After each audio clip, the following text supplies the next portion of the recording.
Did you know that a billion-dollar company can collapse overnight because of a single misleading line in its financial statements? Wirecard, once celebrated as Europe's shining fintech giant, was valued at more than $20 billion. Then, regulators and auditors discovered that nearly $2 billion of its supposed cash balance didn't exist at all.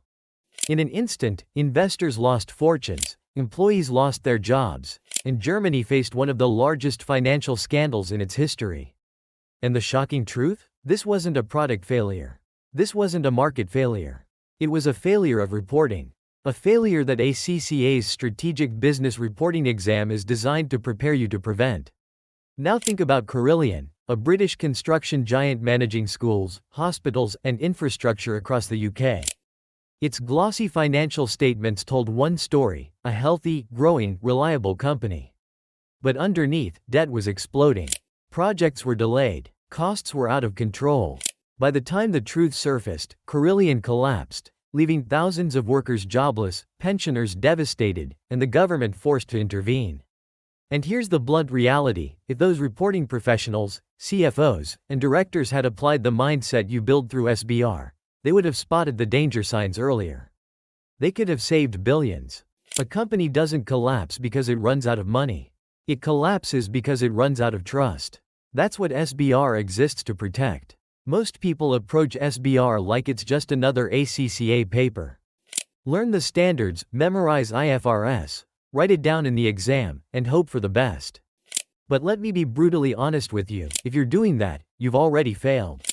Strategic business reporting is not a memory test. It's not about filling your brain with rules and spitting them out. It's judgment training. It's about thinking like a CFO, communicating like a regulator, and writing like someone whose words can change the confidence of investors. If you think SBR is just about memorizing IFRS numbers, you've already lost 20 marks before the exam begins. At Education Bench, our mission isn't to help you scrape through exams. It's to help you walk into the exam room with the mindset of a financial leader. Because passing SBR is not the end goal. The goal is becoming the person employers in Tier 1 markets actually trust with billion-dollar decisions. The person who can sit in a boardroom and translate numbers into judgment. Because here's the truth: the world doesn't pay for number crunchers anymore. It pays for financial storytellers. And that's exactly what SBR trains you to be. Take Emma, a student from New York. She failed SBR on her first attempt. Why? Because she wrote brilliant technical answers, pages full of IFRS references, standards, and calculations. But she never once linked them to what mattered: investors, regulators, and stakeholders. On her second attempt, she changed her approach. She wrote her answers as if she was preparing a board pack for directors. She explained, applied, and evaluated. She scored 74. That's the difference. Or consider Ahmed in Dubai. He was convinced that examiners wanted to see long, detailed calculations. He filled his script with numbers. His result? 42. On his second try, he flipped the balance: 30% numbers, 70% analysis. He linked every calculation to stakeholders and gave recommendations. His result? 68. Same knowledge, different approach. And then there's Sarah in London. She thought she could pass SBR by memorizing the standards. The same way she passed financial reporting. She wrote flawless definitions. But she missed the point of evaluation. She missed the real-world application. 2 failed attempts. Only when she started practicing case study-style answers, planning first, identifying risks, linking to investors, did she finally cross the line with a 65. These aren't random stories. These are real examples of why SBR is about mindset, not memory. SBR doesn't test how well you remember the rules. It tests how well you protect the truth. Now let's talk about what competitors don't tell you. Everyone else talks about the exam format. Section A, Section B, time management. Yes, that matters. But that's surface level. What they skip is the deeper layer. SBR is about real corporate reporting. It's about communicating financial truth in a world where regulators, investors, and now AI are all watching.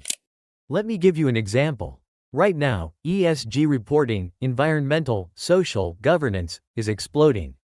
Companies are being asked not just to report profits, but to report impact, carbon emissions, diversity, sustainability. That's strategic reporting. That's judgment. And employers are desperate for people who can handle it. AI can already write financial statements. But AI doesn't know judgment. That's your edge after SBR. Think about it. In today's world, software can generate a full set of accounts in seconds. Notes, disclosures, everything. But here's the catch. Who ensures that report complies with IFRS? Who ensures it builds trust instead of panic? Who ensures it tells the story investors need to hear? That's you. That's the human role that SBR trains you to perform. Now, the brutal reality of SBR. Students fail not because the exam is unfair, but because they underestimate it. The examiner's reports say it every year. Students copy IFRS rules without evaluating. They waste time on numbers when the marks are for judgment. They forget to plan and end up with disorganized answers. That's why we teach our students the PAIR method: point, explain, apply, recommend. Always start with a clear point. Explain the technical rule. Apply it to the case. Then recommend a course of action. That last step, recommendation, is where students either win big or lose badly. One mistake can kill 20 marks instantly. Forgetting to link your answer to stakeholders. Here's the exam game plan. Spend the first 15 minutes planning. I know it feels like wasted time, but it's your best investment. Read the case carefully. Identify the stakeholders. Highlight the risks. Once you do this, your answer becomes structured, clear, and powerful. For Section A, train your brain to handle what I call story exams. You'll be writing a narrative for nearly 2 hours. Treat it like you're explaining financial truth to the board of directors. For Section B, focus on applying standards. But avoid rote learning. Don't waste energy writing according to IAS 16, over and over. Write what it means in the context of the case. That's what earns marks. Now let's zoom out to Tier 1 markets. In the UK, corporate scandals have made judgment-based accountants invaluable. Employers don't want someone who can recite IFRS. They want someone who can say, this disclosure is technically correct, but it will destroy investor confidence. In the US, ESG reporting is booming. The SEC is demanding more transparency. And companies are scrambling to prepare sustainability disclosures. That's exactly where SBR thinking applies. In Canada and Australia, transparency-driven markets are rewarding accountants who can combine technical accuracy with communication skills. The world doesn't hire number crunchers anymore. It hires financial storytellers. And that's exactly what SBR makes you. So let's recap with blunt clarity. From Wirecard to Carillion, from AI-generated reports to ESG disclosures, strategic business reporting is not just an exam. It's your battlefield training for the corporate world. Passing SBR doesn't just give you a qualification. It gives you credibility. It gives you a mindset employers in Tier 1 markets will pay for. Because when you pass SBR, you're not just another accountant. You're a watchdog. You're the person who stands between investors and collapse. If you're serious about passing SBR the smart way and building a finance career that Tier 1 employers actually respect, subscribe right now to Education Bench. And here's something special. If you've watched this far, comment below ready for SBR and I'll share with you my exclusive case study notes. The same notes that helped Sarah, Ahmed, and Emma turn failures into passes. And let me leave you with a line you'll never forget: SBR isn't an exam. It's survival training for the boardroom. And trust me, the boardroom needs you. 90% of ACCA SBR students fail not because they don't study, but because they don't plan. I asked hundreds of SBR students what went wrong, and their answers shocked me. Some blamed the examiners, others said the paper was unpredictable, and a few even said they just didn't get enough time. But when I dug deeper, one thing became painfully clear: it wasn't about knowledge, it was about strategy. And the scary part? Most students don't even realize this until it's too late. Let's take John, a student from London. Intelligent, ambitious, hardworking. He spent hours every day buried in Kaplan textbooks, making notes, underlining standards, watching hours of open tuition lectures. Twice he sat for SBR, twice he failed. Why? His study plan looked like a battlefield, chaotic, random, full of effort but zero direction. He didn't build a planner that worked with the examiner's mindset, and that mistake cost him not just his exam fee, but 2 full exam sittings of his life. And John isn't alone. I've seen Priya from Manchester, who copied someone else's study timetable she found on a random forum. She followed it blindly, thinking consistency was all she needed. She studied for 5 hours a day, religiously ticking boxes, and still walked out of the exam hall crushed. The sad truth? She spent too much time reading and almost none practicing actual exam-style questions. Her knowledge was fine, but her technique was non-existent. This is the brutal truth about ACCA SBR. It is not about who studies more. It's about who studies smart. I've seen students who put in 2 hours a day and pass comfortably, while others lock themselves in a room for 6 hours and still fail. And when I analyze both cases, the reason is always the same: the planner. The plan that actually guides your preparation from week 1 all the way to exam day. So in this video, I'll give you a planner that doesn't just look good on paper but actually delivers results. The kind of planner no textbook will hand you. No YouTube lecturer will spoon feed you, because most of them don't want to talk about what really works. But I will. And I'll back it up with blunt truths and real case studies. Let's start with the biggest mistake students make. Number 1. Copying Open Tuition blindly. Don't get me wrong, Open Tuition is an amazing resource. But if you just copy their suggested timetable without customizing it to your own strengths, weaknesses, and available time, you're basically outsourcing your future to a generic schedule. That's like wearing someone else's glasses and expecting to see clearly. Mistake number 2, spending endless hours reading and rewriting notes, but barely practicing questions. If you're reading standards like IAS 16 or IFRS 9 and think memorization is enough, you're already setting yourself up for failure. The examiner doesn't care if you can recite the definition of an asset. They care if you can apply that definition in a messy, real-world scenario, under timed pressure, in your own words. Mistake number 3, underestimating ethics and real-world application marks. This one stings. Students think ethics is soft stuff, easy marks. So they leave it for the last week or ignore it completely. Then the exam comes, and the ethics part looks deceptively simple but requires structured application. You lose those free marks that could have bumped you from 48% to 52%. And in ACCA, that margin is everything. Mistake number 4, ignoring examiner reports. If your planner doesn't include examiner reports, you're literally shooting in the dark. It's like preparing for battle without listening to the general who fought the last war. Examiner reports are free, direct insight into what students keep doing wrong, year after year. And yet, most students have never even opened one. Let me give you a mini case study. 2 students, Amir and Sarah. Both studied for SBR this year. Amir studied 5 hours every day for 3 months. Sarah studied 2 to 3 hours, but strategically. She built her planner around examiner reports, past papers, and practice under exam conditions. Guess who passed? Sarah. Why? Because she trained herself to think like the examiner. Amir? He memorized like a machine, but froze in the exam because he didn't know how to apply. That's the difference between activity and effectiveness. Now let's break down the viral ACCA SBR planner, the one I've refined after analyzing failures and successes of hundreds of students. This planner isn't about grinding harder. It's about structuring your study like a system that naturally prepares you for success. Weeks 1 and 2, focus on fundamentals and standards. Start with Kaplan or BPP textbooks for structure, but combine them with Open Tuition for clarity. Don't just read, summarize key principles in your own words. For example, when you study IFRS 15 on revenue, don't just memorize the 5-step model.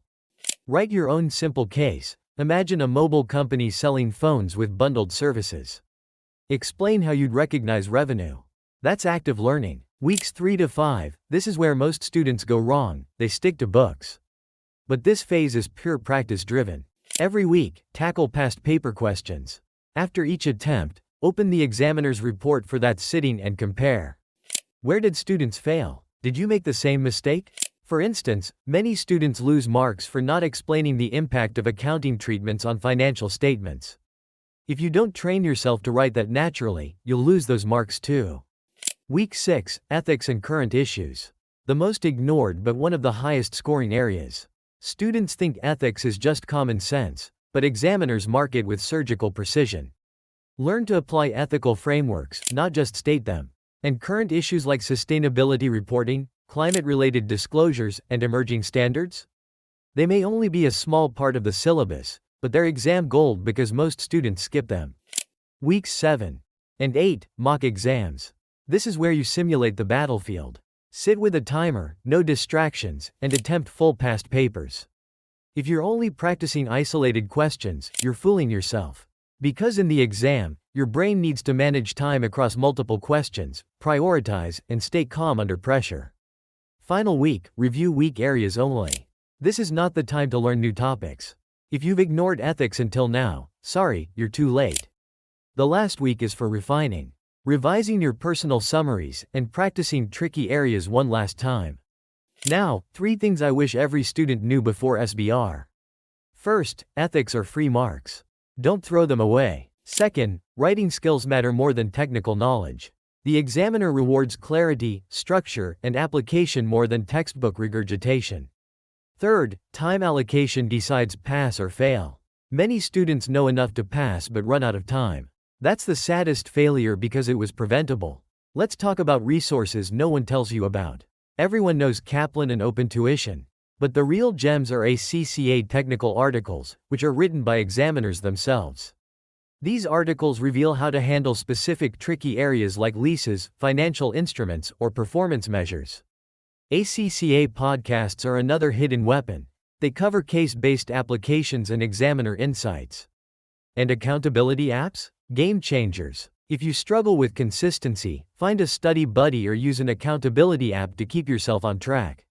Here's the blunt truth. If you're only reading Kaplan, you're at least 3 years behind the examiner's mindset. Kaplan gives you the foundation. But examiner's reports, technical articles, and application practice are what bring you to exam level. Let me give you a storytelling example. Meet Ali, a student from Birmingham. He had a full-time job and barely 2 hours a day to study.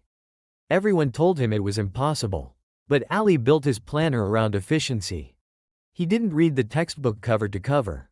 Instead, he read summaries, practiced past papers, analyzed examiner reports, and focused heavily on ethics. On exam day, he wasn't the most knowledgeable candidate in the room, but he was one of the best prepared. He passed with 62%. His secret? He trained himself to answer like the examiner wanted, not like a textbook machine. Here's the psychology of passing SBR. The examiner doesn't care how much you know. They care how well you explain it.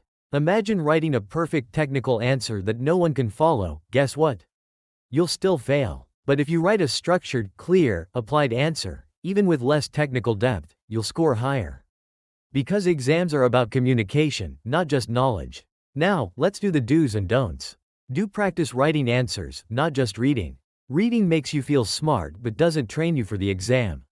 Do time yourself in mock exams, because time pressure is where most students collapse. Do use examiners' reports, they're free and brutally honest.